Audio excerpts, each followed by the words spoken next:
እንደሚታወቀው በቅርቡ ከሳር ቤት ጀርመን አደባባይ ጋርመንትና ፉሪ አካባቢዎች የተከናወነው የኮሪደር ልማት በኢፌዴሪ ጠቅላይ ሚኒስትር ዶክተር አብይ አህመድ እንዲሁም በከተማ አስተዳደሩ ከንቲባ በሆኑት ወይዘሮ አዳነች አቤቤ እንዲሁም ካቢኔዎቻቸው በተገኙበት የኮሪደር ልማቱ ተጠናቆ ለአገልግሎት ክፍት መሆኑ ይታወሳል። እንግዲህ ዛሬም እኛም ተዘዋውረን የንፋስ ስልክ ላፍቶ ክፍለ ከተማ ነዋሪዎች የኮሪደር ልማቱን እንዴት እያዩት ነው፣ እንዴት እየተዝናኑበት ነው የሚለውን ስሜታቸውን ልናጋራ ወጣ ብለናል። እንግዲህ ከላፍቶ ኦንላይን ቲቪ ጋር ፕሮግራሙን በመከታተል አብራችሁ እንድትቆዩ የአክብሮት ግብዣችን ነው።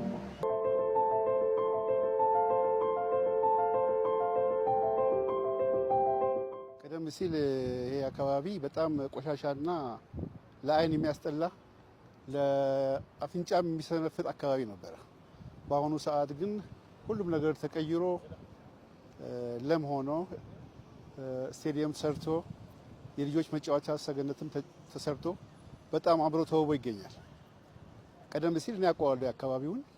በጣም የእዳሪ መጣያና አልባሌ የሆኑ በጣም መጥፎ የሆኑ ነገሮች ነበሩ። ከብት ራጅ ምናምን ነገሮች ሁሉ የሚጣልበት ነበረ። አሁን ግን ፈጽሞ ተለውጧል። አገራችንም አይመስል። ሰፈሩ በፊት እንደዚህ አልነበረም።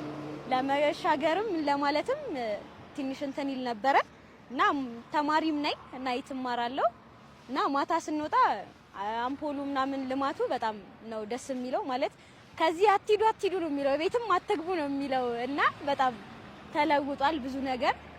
እሁዳችንንም ስናሳልፍ እረፍታችንንም ከታናናሾቻችንም ጋርም ከቤተሰብ ጋርም ለመውጣት የሆነ ደስ የሚል የሚናፈቅ መንገድ ሆኗልና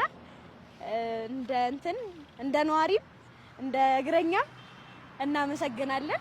እንግዲህ አሁን ያለውን በፊት ከነበረው አሁን ያለውን ማነጻጸርም አንችልም። ሲጀመር የሚነጻጸር ነገር አይደለምና 100% ቼንጅ ነው ያለው ማለት ነው። መሬቱም አየሩም ምኑም ለውጥ ነው ያለው። ስለዚህ ለመግለጽም ራሱ ነኛ ኮምፓራብል አይደለም፣ ምንም ታነጻጽረው አይደለምና አካባቢው ቆሻሻ ነው የነበረው። ሰው ዞርም አይልም ወደዚህ፣ ምክንያቱም መንገዱም አይመችም። ወደዚህም ዞር የምትልበት ምክንያትም የለም።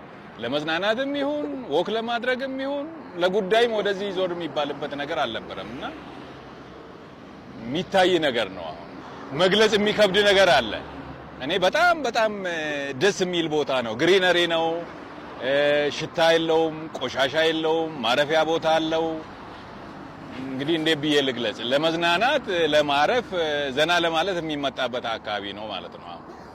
የሆነ ነገር ቢኖር ከዛ ጋር ለማነጻጸር አይቸግርም። ግን የሆነ ነገር ባልነበረበት ይሄ ሲኖር ይሄ ተጭኖ የመጣ ነው ይመስለው፣ ከሌላ ቦታ ተስተካክሎ መጥቶ እዚህ ጋር ያረፈ ነው ይመስለው።